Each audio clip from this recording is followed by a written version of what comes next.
өкүндүм, ол Кобуланды Батыр стадионда төрөчүлүк аткармайтыныма. Актөбөдөгү атмосфера ол.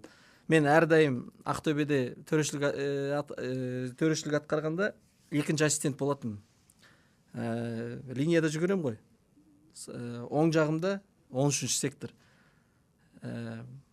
Сол жагымда наушник, бирок оң жагыма мен неме кулакты бүтөп тастайм. Өйткөнү Актөбөдө төрөчүлөр бири-бирин эстемейди го. Одан кийин мындай кызык жагдай болот. Ана ай Актөбө өлең айтады ғой. Сол башталат ғой, бүкүл ой бойса өлеңди айтып жүрөсүң ғой. Миңде жүрөт го сол өлең. Жатталып кала ма? Жатталып калат го.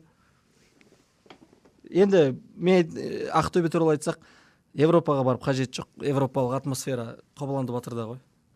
Біздің төрешілер оны бәрі білет, сезет, бәрі барғысы келеді Ақтөбеге. Бір жақсы әсер